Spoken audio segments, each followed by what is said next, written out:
Саламатсыздар ма балалар? Бүгін бізде дәріс, яғни 14-ші дәріс. Бүгінгі дәрісіміздің тақырыбы Назарбаев тарихтағы тұлға деп аталады. Енді бұл дәрістің барысында біздер Назарбаевтың мынау тәуелсіз Қазақстанның қалыптасуындағы, дамуындағы тарихи рөліне, қызметіне тоқталатын боламыз. Елбасының шыққан отбасы туралы айтатын боламыз. Одан кейін мынау халықаралық деңгейдегі тұлға ретінде атқарған жұмыстарын айтамыз. Яғни халықаралық ұйымдардағы қызметтері туралы айтатын боламыз. Енді тарихи тұлға туралы айтқан кезде, әрине, бірінші кезекте адамның, яғни шыққан отбасына тоқталу керек болады.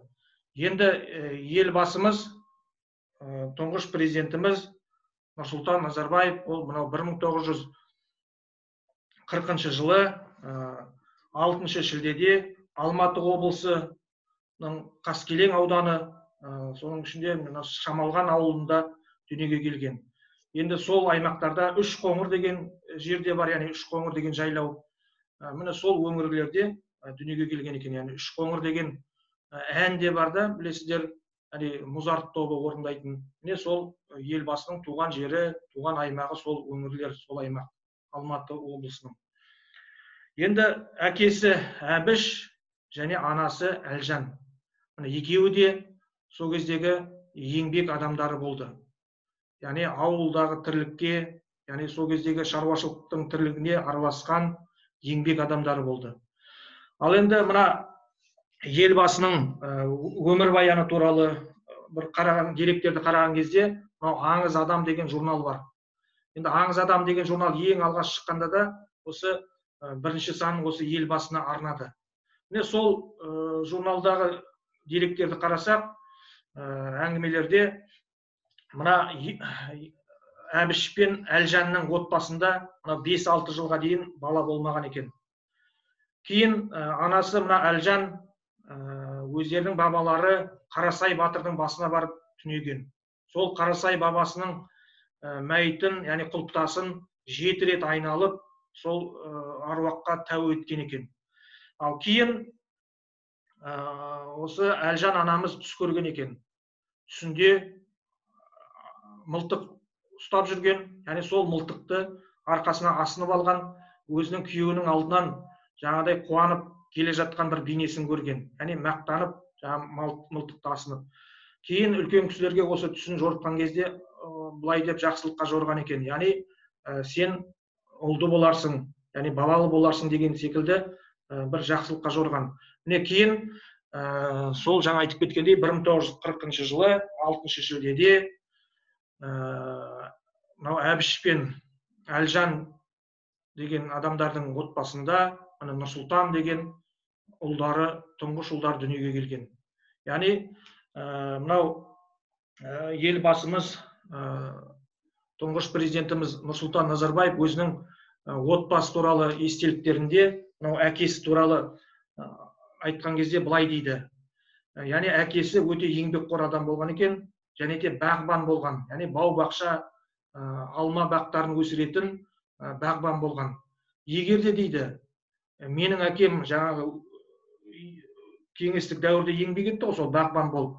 Егер де сол еңбегімен жүретін болса, мынау Америкадағы фермерлерден кем емес болар еді. Яғни Америкадағы фермерлер секілді миллионер болар еді дейді. Әрине, бұл жерде елбасы өзінің әкесінің өте еңбекқор адам болғандығын, өте еңбекті сүйген адам болғандығын көрсетіп тұр. Енді анасы Әлжан да, мынау сол естеліктерді қарап отырсақ, сол жаңа Аңыз адам журналында қараған кездерде көресіздер. Енді анасы Әлжан да өте еңбекқор адам болған, өте сондай белсенді, сондай бір пысық, өжет адам болған екен. Мынау ауылдағы той домалақтарда, жиындардың басында жүретін болған, соларды ұйымдастырып, сол үлкен жиындарда, ел жиналған тойларда ән айтатын болған. Міне елбасына, яғни Нұрсұлтан Назарбаевқа осы ән айту, домбыра тарту, бір өнер жағы міне осы нағашы жұртынан, анасынан дарыған секілді.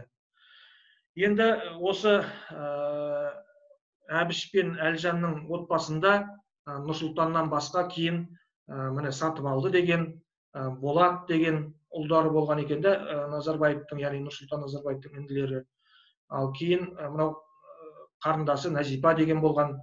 Ал енді әкесі мынау 1903 жыл мен 1971 жылдар өмір сүрген екен, яғни 71 жыл қайтыс болған. Ал анасы 1910 жылдар мен 1977 жылдар өмір сүрген, яғни 77 жыл міне слайдта көріп отырғандарыңдай қайтыс болған екен. Ал енді Нұрсұлтан Назарбаевтың өзінің отбасылық жағдайына тоқталатын болсақ, оның жары, яғни әйелі міне Сара Алпысқызы Назарбаева да кезінде бөбек қорын құрып, қайырымдылық істермен айналысты. Енді 3 қызы бар, олар Дариға Назарбаева, одан кейін Динара Нұрсұлтанқызы Назарбаева, одан кейін 3-ші кенже қызы Әлия Нұрсұлтанқызы Назарбаева дегендер. Енді олардың үшеуі де қазіргі кезде үлкен қоғамда, өмірде жетістікке жеткен адамдар. Және де соның енді тұңғыш қызы Дариға Назарбаева қазіргі кезде Қазақстан Республикасы Сенатының төрайымы болып табылады. Ал енді сонымен біздер елбасының, яғни тұңғыш президентіміз Назарбаевтың отбасылық жағдайына, шыққан ортасына қатысты деректерді айттық деп есептейміз. Енді мына елбасы туралы осы деректерге қызығып қарасаңыздар, мынау осы балалық шағы, жастық шағын қарайтын болсаңыздар, мына балалық шағымның аспаны деген фильм бар. Енді одан кейін мына елбасы жолы деген тағы да осы фильмнің көп сериалы, яғни жалғасы да бар. Міне сол қарауларыңызға болады. Енді осы Назарбаевтың, яғни білім алған орындарына, ортасына келетін болсақ, Нұрсұлтан Назарбаев енді өзінің туған жерінде, сол Қаскелеңдегі Абай атындағы мектепте оқыған екен. Сол мектепті де ол кісі енді жақсы оқыған. Осы Назарбаев туралы деректерді қарап отырған кезде байқағаным, соңғы кезде дерек табылған екен, аттестат, мектепте білім алған аттестаты. Онда барлық сабақтардан 5 дейді, тек қана орыс тілі мен әдебиетінен ғана 4 болған екен.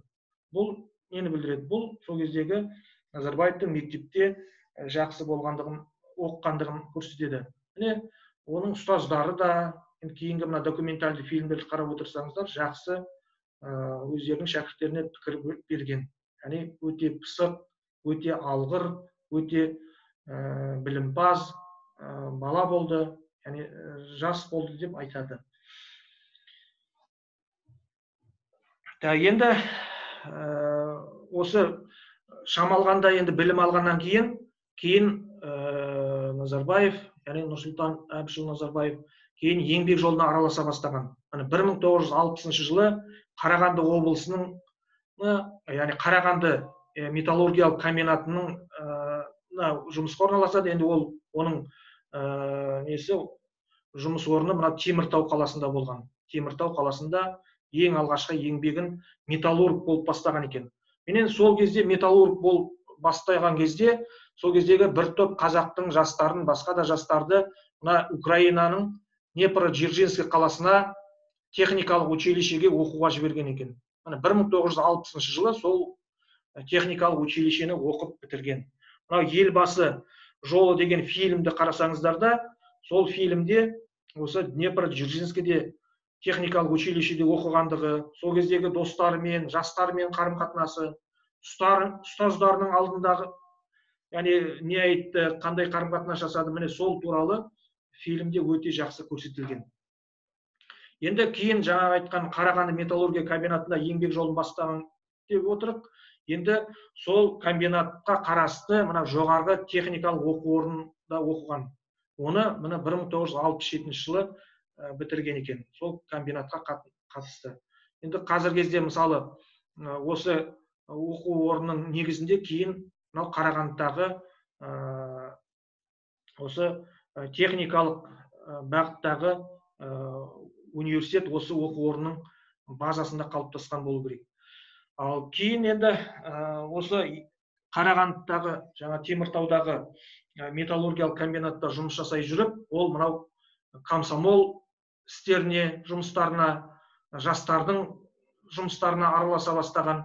Соның ішінде мынау сол кездегі коммунистік партияның қатарына кіріп, сол партиялық жұмыстардың басы қасында болған екен.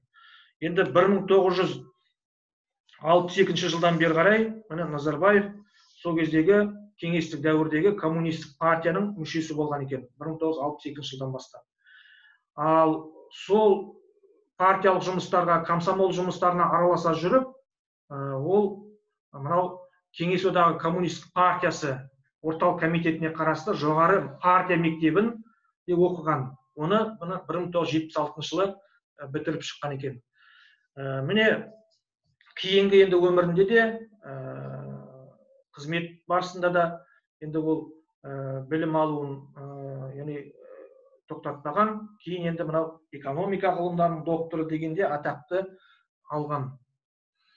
Ал енді еңбек жолын жаңа бастап, жаңа білім алған жағдайлармен байланыстырып айтып жатыр ғой. Енді ең бірінші қызмет еткен жері мынау Қарағанды облысына қарасты сол аймақтағы Теміртау қаласындағы, яғни Қарағанды металлургия комбинатының сол бөлімшесінде қызмет атқарған, яғни кенші металлург ретінде қызмет атқарған. Міне 1960-69 жылдары міне кенші болып жұмыс жасаған. Енді бұл жұмыс үлкен, өте ауыр жұмысты, яғни оттың қасында металл балқыту деген ол енді оңай емес. Ал міне сол жерде елбасымыз яғни шыңдалған, яғни еңбекке шыңдалған, қажырлығын, қайраттылығын міне сол жерде көрсеткен, яғни тұлға ретінде қалыптасуына да осы алғашқы еңбек жолы әсер еткен болса керек. Ал кейін белсенді жас болғаннан кейін, өте сондай алғыр жас болғаннан кейін, сондай бір бойында көшбасшылық қасиеттері болғаннан кейін болу керек, сол жастар ісіне араласты дедік та, партияның қатарына кірді дедік. Ал міне сол комбинатта жұмыс жасай жүріп, кейін мына 1973-77 жылдары Қарағанды металлургиялық комбинаттың партком хатшысы болған, яғни партиялық қызмет атқарған. Міне осы партиялық қызметі болашақтағы, яғни лауазымдық қызметтеріне де әсер етті. Яғни болашақтағы еңбек жолына ашылуына, еңбек жолында бір жаңа деңгейге көтерілуіне ықпал етті десек болады. Былайша айтқанда бір баспалдақ, бір үлкен қадам болды деп айтсақ болады. Кейін міне еңбек қызметтік, яғни жолын қарастыратын болсақ, міне 1977 жылдан кейін оның қызметі, яғни жаңағы металлургиялық комбинаттан тыс қызметі басталады. Яғни енді ол үлкен лауазымды қызметтерге ауысады. Міне 1977-1979 жылдары Қарағанды облыстық партия комитетінің хатшысы болған. Кейін екінші хатшысы болған. Яғни бұл сол аймақтағы, сол облыстағы бүкіл партиялық жұмысқа жауапты. Ал сол кездегі партиялық комитет деген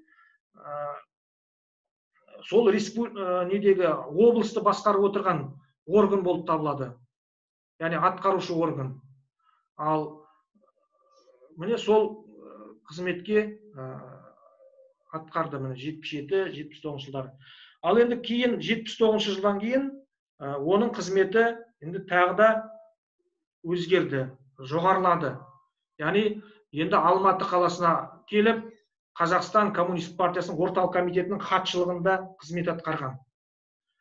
Ал міне сонау металлург болып бастап қызметті, кейін Қарағандыдағы партиялық қызметтерді лауазымдарды атқара жүрген адам енді республикалық деңгейге көтерілді деген сөз. Яғни енді бүкіл республикалық деңгейде басқаратын органда қызмет жасады. Ал енді міне 1984 жылдан бастап енді ол тағы да ең жауапты қызметке ауысты. Міне 1984 жылы 22 наурызында Қазақ КСР министрлер кеңесінің төрағасы болып тағайындалған. Бұл қандай қызмет дейтін болсақ, бұл үкіметтің басшысы. Яғни қазіргі кезде мысалы Қазақстан Республикасының үкіметінің басшысы Қайрат Мамин десек, міне сол кеңестік дәуірде Қазақ КСР-ында, яғни Қазақ Кеңестік Республикасында үкіметті міне Назарбаевты басқарған. Яғни бүкіл республиканың, елдің шаруашылығына, экономикасына, әлеуметтік сала, міне барлық мәдениет бола ма, міне барлық саланың барлығында осы үкімет жүргізіп басқарып отырады. Міне сол үкіметтің басында болды. Ал енді 1989 жылы ол Нұрсұлтан Назарбаев яғни 1989 жылдың 22 маусымынан бастап Қазақстан Коммунист партиясының орталық комитетінің бірінші хатшысы болды. Бұл енді республикадағы ең бірінші лауазымды қызмет, яғни лауазымды тұлға болды. Яғни бірінші хатшы деген. Ал енді бүкіл республикаға жауапты. Мысалы оған дейінгі бірінші хатшы кім болды десек, Колбин болды. Ал одан бұрын 22 жыл бойы елді басқарған, республиканы басқарған Қонаев болды да. Сол қызметті енді Назарбаев атқара бастады. Ал енді 1990 жылы ақпан сәуір аралықтарында енді Қазақ КСР-ның жоғары кеңесінің төрағасының да қызметін қосымша атқарған екен. Ал енді осы жоғары кеңестің депутаттары 1990 жылы 24 сәуірде Нұрсұлтан Назарбаевты Қазақ КСР-ның президенті етіп жариялайды. Яғни жаңа документті қабылдайды. Яғни жаңа, сол кезде республикада жаңа лауазым енгізілді. Міне жоғарғы енді бірінші хатшы деген лауазымның орнына президенттік деген, яғни пост, яғни лауазым енгізілді. Міне оны ең бірінші осы Назарбаев атқара бастады. Яғни Қазақ КСР-ның президенті ретінде. Ал енді осы 1990 жылдары, 91 жылдар еліміздің тарихында, яғни Қазақстан тарихында бір елеулі оқиғаларға толы кезең болды. Бұл енді қандай кезең десек, сонау 1986 жылдардан бері қарай кеңестік тарихта КСР-да яғни қайта құру саясаты деген басталған болатын. Бұл саясат яғни Горбачевтың қызметімен байланысты да елде демократияландыру, жариялылық, экономикада бір өзгерістер болып жатты. Ал бұл өзгерістер қайта құру саясаты керісінше КСР-ның құлауына алып келді. Ал міне 1991 жылы анау тамыз бүлігі болды. Ал бұл оқиға КСР-ны тіпті әлсірете түсті да. Ал енді 1991 жылы 8 желтоқсанда анау үш славян мемлекетінің басшылары, Ресей, Беларусь, Украинаның басшылары анау Беловеж деген Минскінің түбінде, Беловеж деген орманда, яғни резиденцияларында жиналып, КСР-ның құлағандығын жариялап, оны ТМД-ны құру туралы шешім қабылдап жіберген болатын. Кейін сол 91 жылы 13 желтоқсанда Орталық Азияның 4 республикасының басшылары Ашхабадта жиналып, сол КСР-ның құлағандығын олар да қолдап, ТМД-ны құратындығын олар да мойындап, яғни қолдау көрсеткен болатын. Сол осы оқиғалардың қасында, осы тарихи оқиғалардың арасында міне Назарбаев та жүрді. Яғни сол кездегі республиканың басшысы ретінде.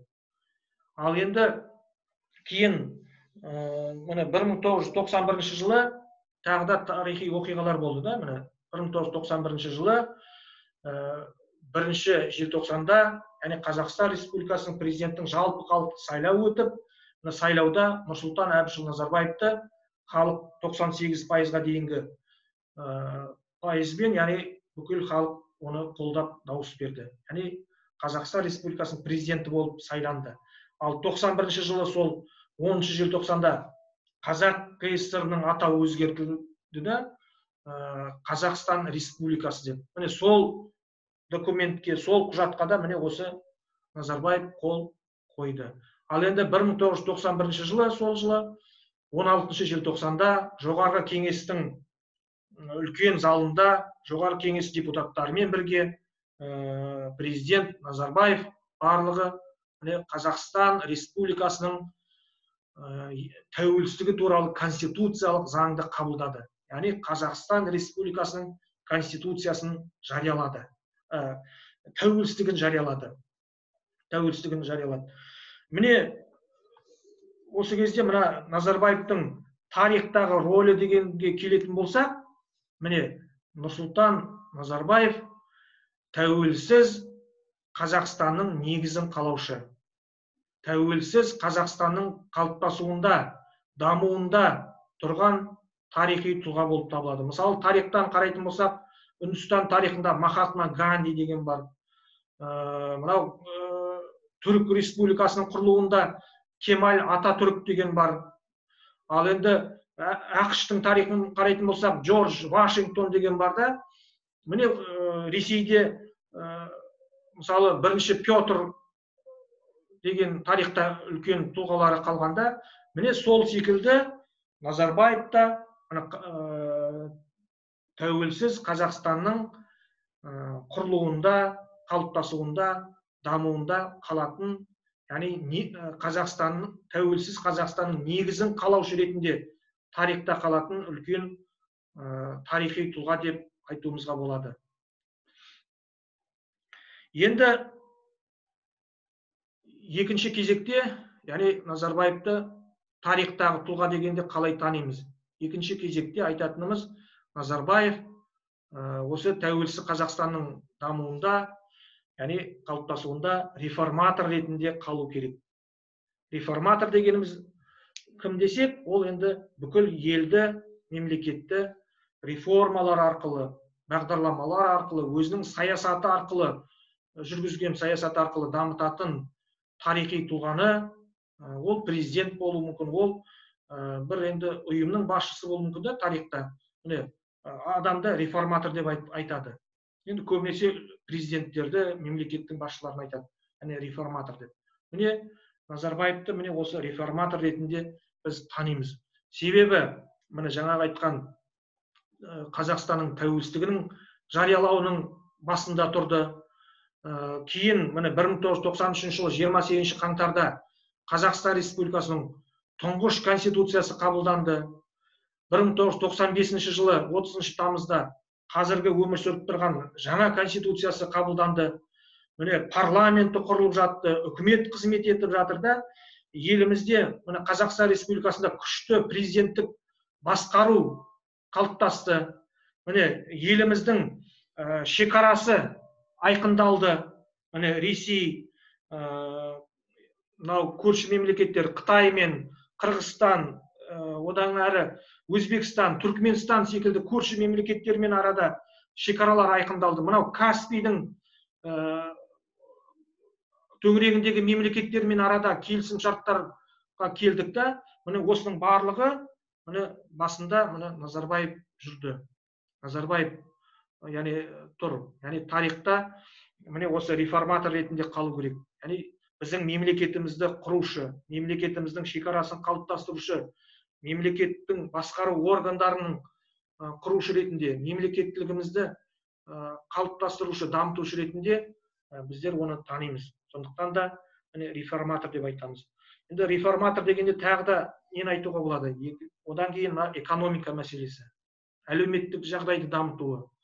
Мысалы, сонау жаңа айтып кеткен КСР құлап жатырған кезде біз тәуелсіздігімізді жариялап, тәуелсіздігімізді алған алғашқы жылдары Қазақстанның экономикалық жағдайы өте қиын болды. Елді осы тығырықтан алып шығу керек болды. Елді нарықты экономикаға аяқ бастық. Жекешелендіру жүріп жатты. Ал осы кезде шетелдің инвесторларын елімізге шақырып жатты. Шетелдің инвестициясын экономикамызға тарттық. Банк жүйесі қалыптасып жатты. Ақша жүйеміз қалыптасты. Мысалы 1993 жылы 15 қарашада төл теңгеміз жарыққа шықты да, міне осының барлық істердің басында президент ретінде міне Назарбаев тұрды. Осыны басқарып отырды. Осы реформаларды қабылдап жатты. Нарықты экономикаға көшу болсын, макроэкономикалық жағдайды реттеуде, бүкіл экономиканы қолға алуда, мынау зейнетақыны, жалақыны төлеуде, реформаларды қабылдауда. Мысалы 97 жылы мынау зейнетақы туралы заң қабылданды, құжат қабылданды. Ал 98 жылдан бастап мынау жинақтаушы зейнетақы қорлары құрылып, біздер қазіргі кезге дейін осы зейнетақымызды жинап жатырмыз да. Әлеуметтік сала, ол мынау әлеуметтік жағынан қорғау мәселесі. Біздің конституциямызда да көрсетілген Қазақстан әлеуметтік мемлекет деп. Демократиялық институттардың дамуы, жаңа айтқан парламент болсын, партиялардың пайда болуы, жалпы мынау елдегі демократияның дамуына, қалыптасуына жағдай жасады. Реформатор деп осындай тұлғаны айтамыз. Одан кейін экономика мәселесін айтқанда, кейін енді мынау бизнестің жол картасы 2020 деген бағдарлама қабылданды. Мынау индустриялық 2020 жылға дейінгі дамуға арналған индустриялық инновациялық бағдарлама қабылданды. Одан кейін нұрлы жол деген бағдарлама шықты. Нұрлы жол, болашаққа бастар жол деген үлкен жаңа экономикалық саясат қолға алынды. Одан кейін нұрлы жер деген бағдарлама шықты соңғы кездерде. Одан басқа міне 2015 жылдар енді жарияланды, мына 5 институционалдық реформа деген, немесе 100 нақты қадам дейді. Міне осы бағдарлама, яғни осы реформа 2016 жылдың 1 қаңтардан бастап жүзеге аса бастады. Яғни бұл бағдарлама ұлт жоспары деп аталады, немесе 100 нақты қадам дейді. Міне барлық экономика болсын, қоғамдық өмірдің, мына мемлекеттің барлық саласын дамытуға арналған бағдарлама, үлкен реформа. Міне бұл да осы елбасымыз, тұңғыш президентіміз Назарбаевтың бастамасымен қабылданған бағдарламалар, реформалар. Міне реформатор дегеніміз де айтып отырғанымыз міне осыларға байланысты. Одан кейін әлеуметтік салада да қосымша айтып кететін болсақ, мынау президенттің 5 әлеуметтік бастамасы деген, ол мына тұрғын үйлермен қамтамасыз ету, жол мәселесі, мынау Астана аймағын газдандыру мәселесі, студенттерге жатақхана салу, одан кейін несиелер беру, шағын несиелер беру. 5 президенттің 5 әлеуметтік реформасы деген осы қабылданып жүзеге асып жатты. Ал енді тағы бір енді реформатор дегенде айтатын нәрсе, ол мынау елдегі демократиялық институттардың дамытуына үлес қосуда, одан кейін мына елдегі халықтардың арасындағы, ұлттардың арасындағы бірлікті, татулықты сақтаудағы елбасының, яғни тұңғыш президентіміздің жүргізген сындарлы саясаты. Міне осы саясаттың арқасында барысында 1995 жылы 2 наурызда Қазақстан халқының ассамблеясы деген құрылды. Міне елімізде 130 дейміз да, одан да көп ұлыстар тұрып жатса, солардың арасындағы бірлікті, татулықты сақтауда осы ұйым үлкен рөл атқарды. Осы елбасының бастамасымен құрылған ұйым. Яғни президенттің жанындағы, яғни консультативті кеңесші орган болып табылады. Ал кейін 2008 жылы осы ассамблея туралы заң қабылданып, ол осы ассамблеяның атынан 9 депутат парламентке сайлана алады, сайланып отырады осы кезге дейін. Бұл не деген сөз? Бұл жаңағы айтқан Қазақстан халқы ассамблеясын жаңағы кеңесші, яғни орган емес, президенттің жанындағы парламенттегі қызмет атқаратын саяси ұйым деңгейіне дейін көтерді. Яғни әрбір ұлттың, әрбір халықтың мақсат мүддесін қорғайтын. енді тағы да енді реформатор деген кезде айтатын нәрсе ол мына елбасының Астананы көшіруде, Астананы салдырудағы үлкен қызметі. Міне 1997 жылы 20 қазанда сол кездегі тұңғыш президентіміз Назарбаевтың Ақмола қаласын Қазақстан Республикасының астанасы етіп жариялау туралы жарлығы шыққан. Міне сол жылы желтоқсан айында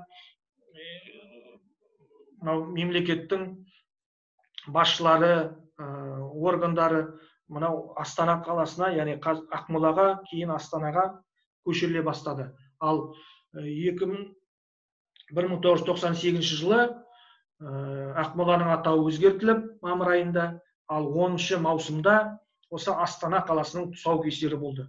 Бүкіл әлемге, бүкіл дүние жүзіне біздер Астанамызды таныттық осы кезеңнен бастап.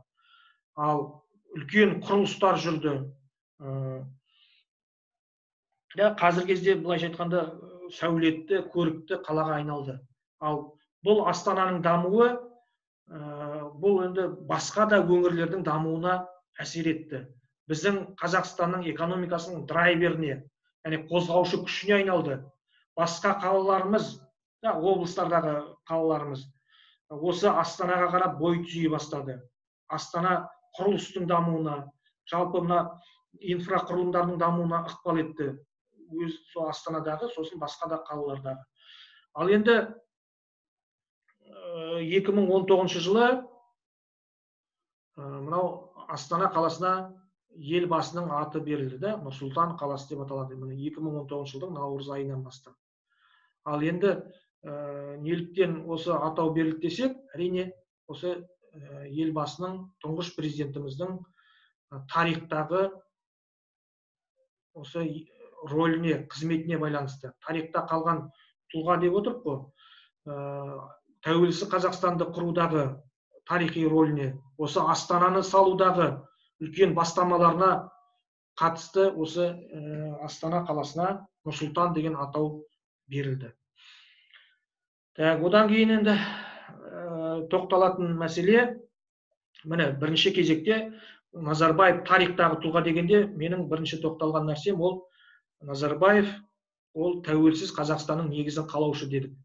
Яғни мемлекетімізді құрушы, экономикамызды дамытқан адам дедік. Яғни одан кейін міне реформатор деп келтірдік та. Ал енді үшінші мәселе ол Назарбаев тарихтағы тұлға дегенде айтатын мәселеде ол халықаралық деңгейдегі саясаткер болып табылады. Халықаралық, яғни әлемге танымал саяси лидер, яғни көшбасшы деп айтуымызға болатын болар. Яғни біздің тәуелсіздігіміз, еліміз тәуелсіздігін жариялаған кезде, сонау 92 жылы 2 наурызда Біріккен ұлттар ұйымына мүше болып қабылданса, бүкіл сол кездегі дамыған елдер біздің тәуелсіздігімізді мойындап жатса, олармен арада дипломатиялық байланыстар орнатып жатсақ, соның басы қасында, басшылығында міне осы Назарбаев тұрды. Ал және де осы Біріккен ұлттар ұйымының мінбесінен де ол үлкен бастамалар көтерді. Мынау Азиядағы, 1992 жылы мынау Азиядағы өзара сенім шаралары ұйымын құру туралы бастаманы осы мына Біріккен ұлттар ұйымының мінбесінде тұрып айтқан болатын 92 жылы. Ал енді мынау Европада қауіпсіздік және ынтымақтастық ұйымына Қазақстан 1992 жылы 30 қаңтарда мүше болып қабылданса, кейін мына 2010 жылы осы беделді ұйымға төрағалық етті. Және де сол жылы міне желтоқсан айының басында Астана қаласында Европада қауіпсіздік және ынтымақтастық ұйымының саммитін өткізді. Одан кейін сол саммиттің барысында Астана декларациясы қабылданды да, бұл тарихта қалды. Ал соны ұйымдастыруда әрине соған басшылық жасаған сол кездегі президентіміз, тұңғыш президентіміз, елбасымыз Нұрсұлтан Назарбаевтың еңбегі бар, еңбегі орасан деп айтуымыз керек. Енді одан да басқа, енді халықаралық деңгейдегі бастамалары бар. Енді мына халықаралық аренадағы саяси тұлға деген кезде айтатын тағы бір нәрсе, мынау сол 90-шы жылдардың басынан бастап Нұрсұлтан Назарбаев әлемде мынау ядролық қаруды таратпау туралы идеяны осы жүзеге асырды. Яғни қарулануды шектеу, ядролық қарудан бас тарту деген мәселені көтеріп келеді осы уақытқа дейін. Себебі 1991 жылы тамыз айының соңында мынау Назарбаевтың қол қоюымен Семей ядролық полигоны жабылды. Яғни мынау Біріккен ұлттар ұйымының мінбелерінен де мынау атомдық қаруды таратпау жөнінде өткізілген мына саммиттер кезінде де Назарбаев біздің елімізді, яғни әлемде осы атомдық қарудан бас тартқан ел ретінде, бейбітшілік сүйгіш ел ретінде, соғысты жақтамайтын ел ретінде танытып келеді. Міне, бұл да Назарбаевтың бір қыры деп айтуымызға болады. Яғни халықаралық деңгейде, бүкіл әлемдік деңгейде танымал тұлға екендігін көрсетеді. Міне, әлемдік деңгейдегі лидерлермен теңдей дәрежеде қарым-қатынас жасап, үлкен халықаралық деңгейдегі жиылыстарда осы мемлекеттің бірінші тұлғасы ретінде бүкіл елімізді, яғни Қазақстан Республикасын осы уақытқа дейін танытып келді. Ал енді тағы бір осы Назарбаевтың тағы бір идеясы осы халықаралық деңгейдегі мына бұл евразияшылдық идея. Міне 1994 жылы Мәскеу қаласында, яғни Мәскеу мемлекеттік университетінде ғалымдар мен студент жастардың алдында ол баяндама жасады. Сонда осы бұрынғы кеңестік елдердің өзінің бір ұйымы болу керек, өзінің бір экономикалық бағыттағы байланыстарын нығайтатын бір ұйымы болу керек деген идеяны айтты. Және де ол идея евразияшылдық болу керек дегенді көтерді. Міне сол 94 жылдардан бастау алған идея кейін біртіндеп іске аса бастады. Міне мысалы 2010 жылдан бастап мынау Ресей, Белоруссия және Қазақстан мемлекеттерінің арасында кедендік одақ деген құрылды. Ал енді 2014 жылы 29 мамырда осы үш мемлекеттің басшылары Астана қаласында жиналып, Евразиялық экономикалық одақ құру туралы документке қол қойды. Ал Евразиялық экономикалық одақ 2015 жылдың 1 қаңтарынан бастап жұмыс жасап жатыр. Оның қатарына кейін сол 2015 жылы Армения, Қырғызстан секілді мемлекеттер қосылды. Бұл елбасымыздың көтерген идеясының іс жүзінде жүзеге асқандығын көрсетеді. Міне енді мына жерде бана айтып кеттім ғой басында 1992 жылы Біріккен ұлттар ұйымының бас ассамблеясының мінбесінде Назарбаев мынау Азиядағы елдердің де өзінің бір ұйымы болу керек. Мынау Европада қауіпсіздік және ынтымақтастық ұйымы секілді ұйым болу керек деген бастаманы көтерген болатын. Ал 2002 жылы осы Азиядағы өзара сенім және ықпалдастық шаралары туралы кеңес деген құрылып, Алматы қаласында 2002 жылы ең бірінші саммиті өтті. Және де сол жиылыста бір-бірімен текетірес болып жүрген, кикілжіңге келіп жүрген Үндістан мен Пакистанның басшылары кездесті. Міне Азиядағы елдердің басын қосуға, олардың арасында бір татулықты қалыптастыруға осы ұйым ықпал етті. Ал ол ұйымның бастамашысы міне осы елбасымыз, тұңғыш президентіміз Назарбаев еді. Ал енді міне Қазақстанда 2011 жылы қысқы Азияда ойындары өткізілді да, бұл да біздің елімізді, мемлекетімізді осы әлемге танытқан үлкен спорттық шара болды. Одан кейін міне 2017 жылы Астана қаласында Экспо 2017 өтті. Бұнда да Қазақстанды әлемге таныттық. Бұнда да тұңғыш президентіміз елбасының жүргізген саясатының жұмыстарының арқасы деп айтуымыз керек. Ал одан кейін тағы бір халықаралық деңгейде, әлемдік деңгейде елбасының қолға алған бір шарасы, ол мынау әлем діндерінің көшбасшыларының съезін өткізу. Міне 2003 жылы мынау жаз айларында осы Астана қаласында бүкіл әлемдік діндердің лидерлері, яғни көшбасшылары осы Астанаға жиналып, бейбітшілік мәселесін, діндердің арасындағы татулық мәселесін талқылап, міне осы Астанаға бас қосты. Ал бұл нені білдіреді? Бұл да тағы да елбасының әлемдік деңгейде осы діндердің арасындағы татулықты, конфессиялардың арасындағы, яғни мәдениеттердің арасындағы бір бірлікті, татулықты қалыптастыруға қосқан үлесі деп айтуымыз керек. Енді одан кейін тағы бір тоқталып кететін мәселе, бұл мынау елбасының қолынан шыққан еңбектері, кітаптары. Енді ол елбасының, тұңғыш президентіміздің қаламынан шыққан еңбектер өте көп. Солардың біразына айтып кетсем, мына жерде мынау тарих толқында деген кітабы шықты.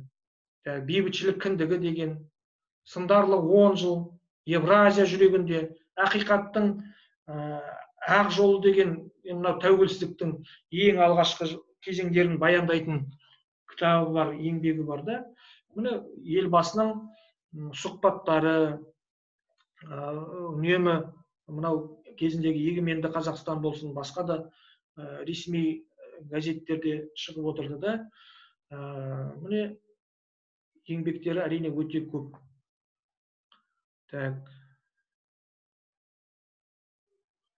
Одан кейін міне елбасының айтқан сөздері, Қазақстанның болашағы қазақ тілінде, тіл мәселесін айтқан.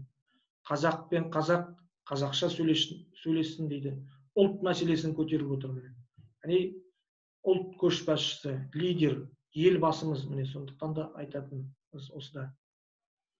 Міне Назарбаевтың бастамаларымен білім саласы да, ғылым саласына да үлкен реформалар жүрді да. Міне 2009 жылдан бастап мына Назарбаев университеті қызмет жасай бастады. Назарбаев интеллектуалдық мектептері бар қазіргі кезде бүкіл көптеген қалаларда Қазақстанның. Білім саласына, ғылым саласына да үлкен үлес қосты. Сонымен міне Назарбаевтың сөзі, бұл дүниеде біздің бір ғана отанымыз бар, ол тәуелсіз Қазақстан дейді. Міне Назарбаев осы тәуелсіз Қазақстанды құруға, осы тәуелсіз Қазақстанды сақтауға, дамытуға үлкен үлес қосқан тарихтағы тұлға. Міне қорытындылап айтатын болсақ, Назарбаев тәуелсіз Қазақстанның негізін қалаушы.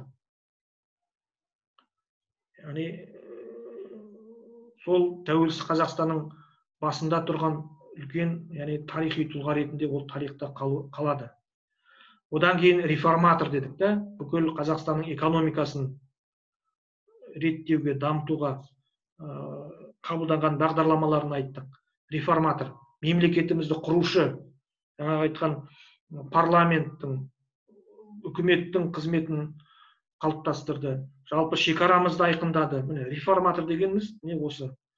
Одан кейін Назарбаев халықаралық аренадағы танымал тұлға, яғни әлемдік деңгейдегі саясаткер. Міне оның халықаралық ұйымдарды құрудағы бастамаларын айттық. Бүкіл елдердің арасындағы татулықты, діндердің арасындағы бірлікті, ұлттардың арасындағы татулықты сақтаудағы рөлі туралы айттық та. Міне үлкен халықаралық деңгейдегі тұлға деп айта аламыз. Сонымен балалар, дәрісіміз аяқталды. Семинар барысында, яғни практикалық сабақ барысында да сіздер осы сұрақтарға жауап бересіздер, яғни тағы да қосымша дайындаласыздар. Біздің дәрісіміз сонымен аяқталды. Тыңдағандарыңызға рахмет.